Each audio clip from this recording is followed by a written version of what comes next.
a very, very tiny amount of current. And it does this apparently by running a current through the top connector. Love these connectors, by the way. Through the shaft of the sensor, through the flame, and out to ground. I say apparently because there's not a lot of info on the internet about that.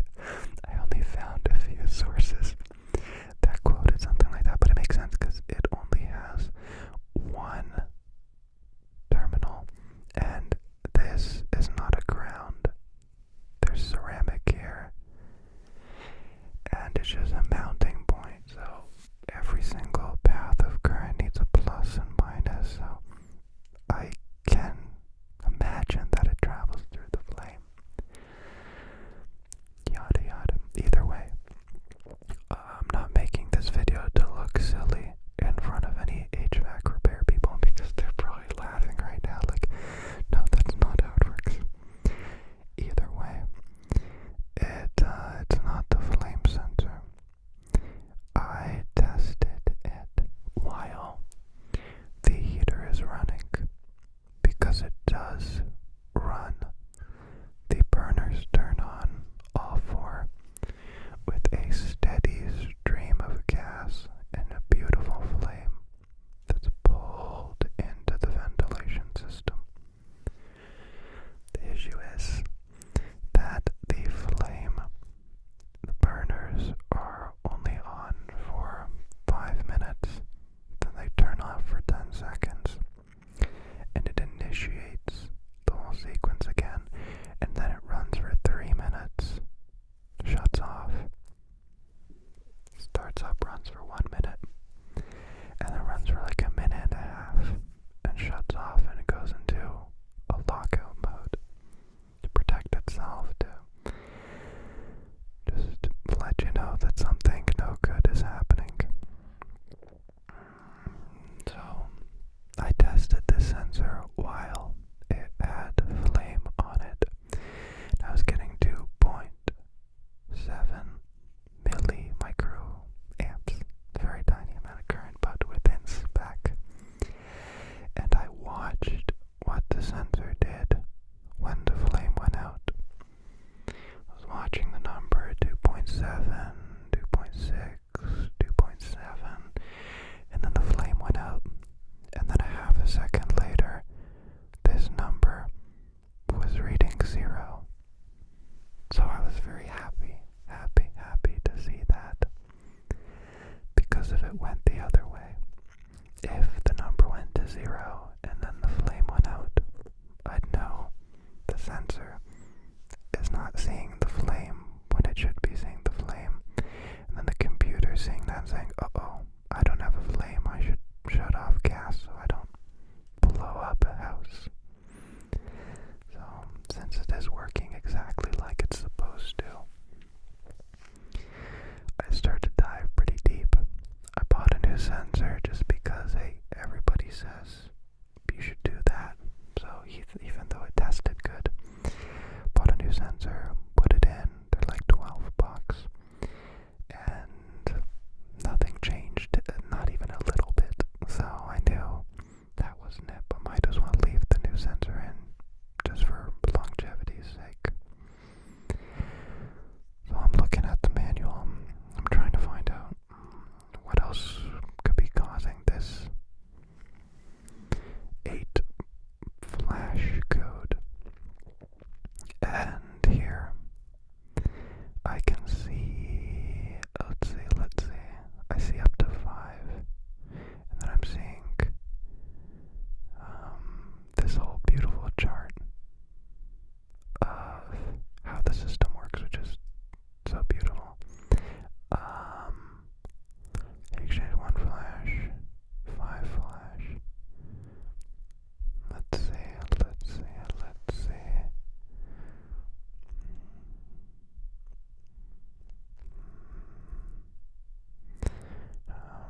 was using,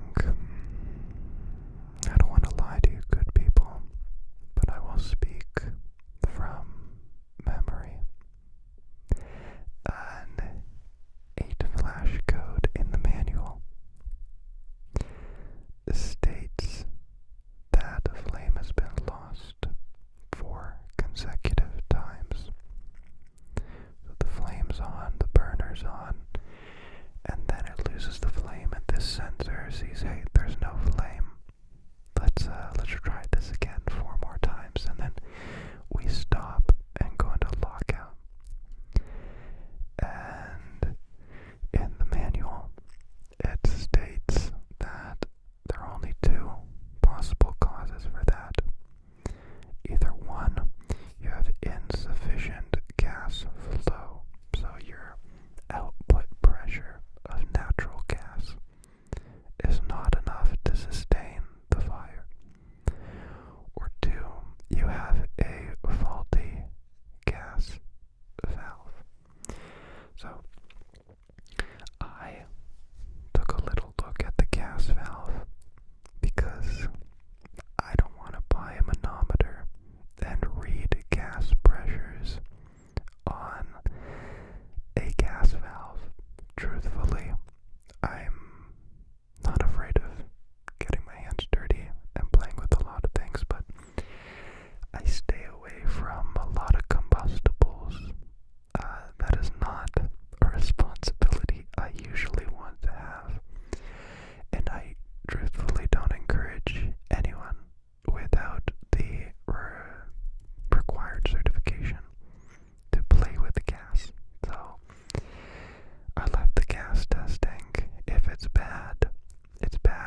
or close to 0 ohms. If it's a bad wire, if it's frayed, if it's broken, if it's shorted to something else. Actually, that wouldn't tell you if it was shorted. You'd have to check if there's current between that wire and other wires in the system, which I did as well. And you just want to see if those are good wires, if they're going to conduct good power or bad power. Not a perfect test. It's not real world. You're just looking at the wire. Can it handle as much current as it's supposed to be handling? No, then you need a live test for that. But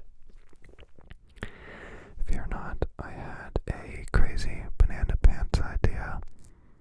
What if we just power the valve directly with this new transformer?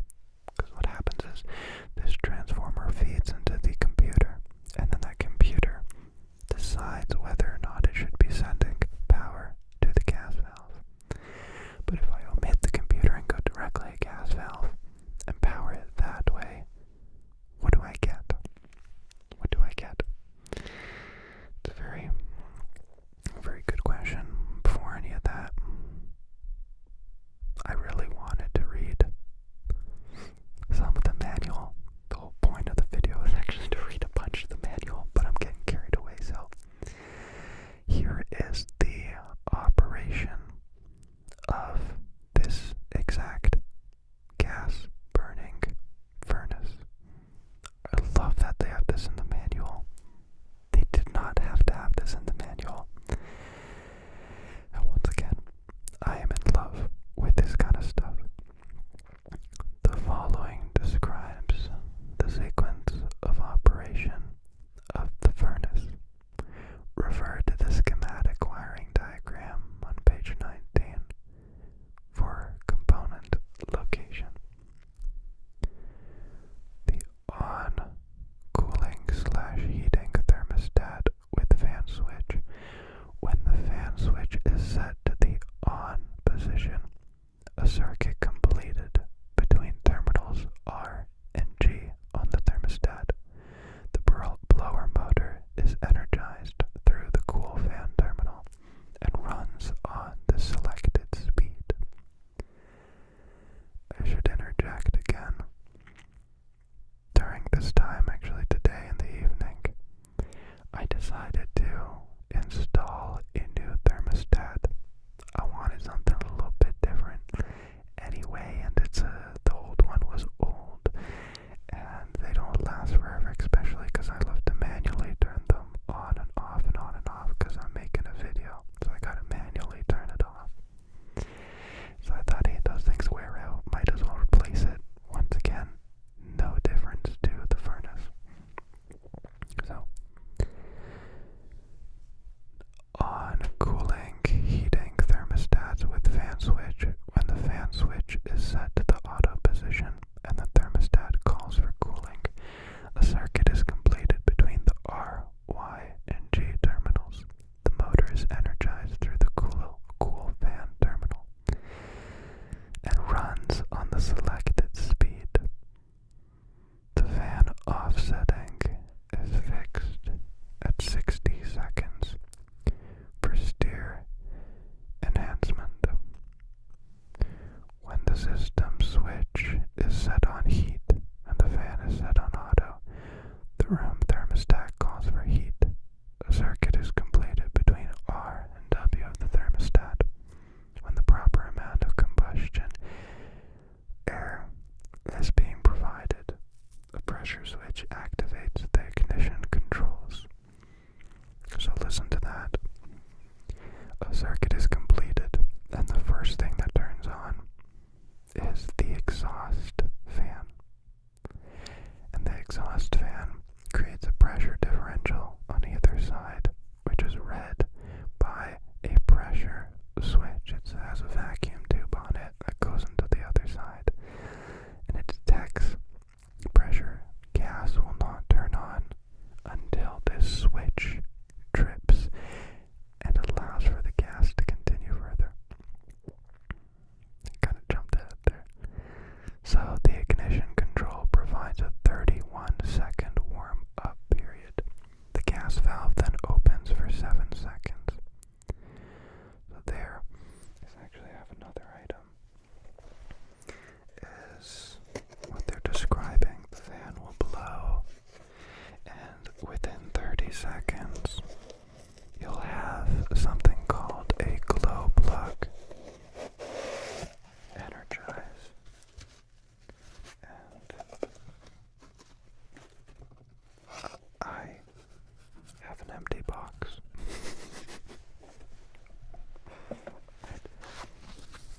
I don't remember where I put the glow plug, but the glow plug is no different than a light bulb. It simply is a thick wire that loops around, and when power goes through it, it gets really hot and red.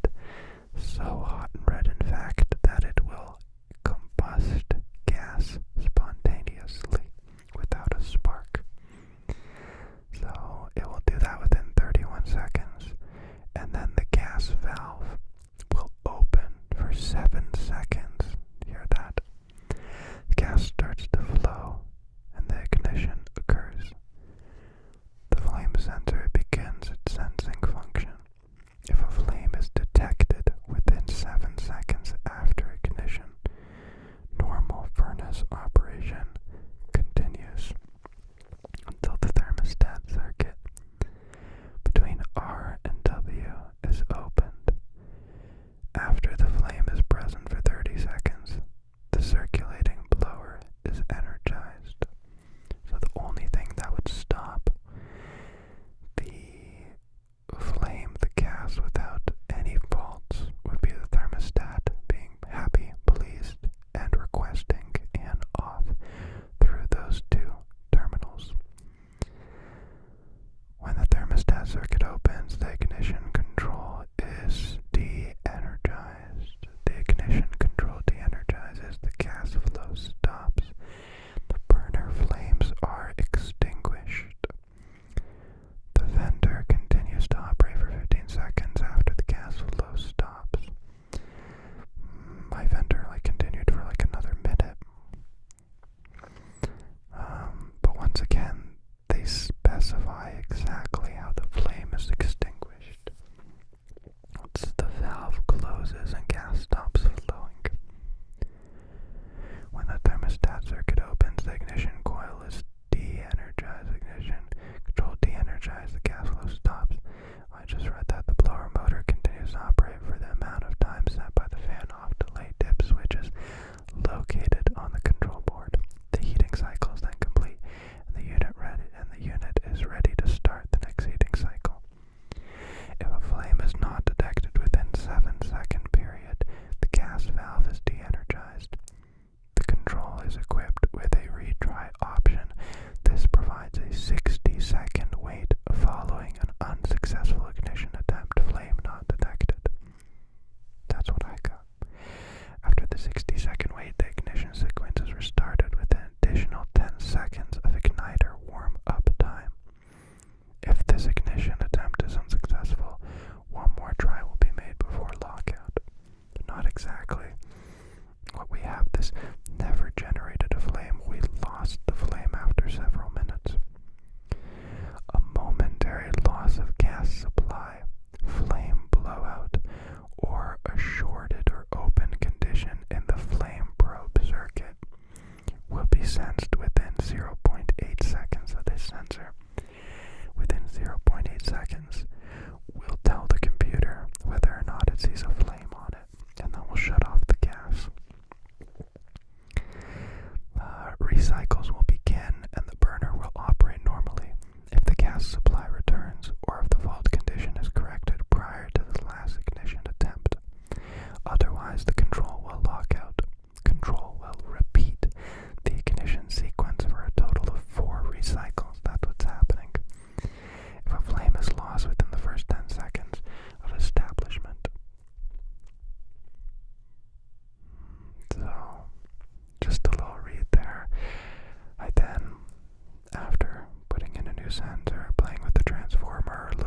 I unplugged the connections onto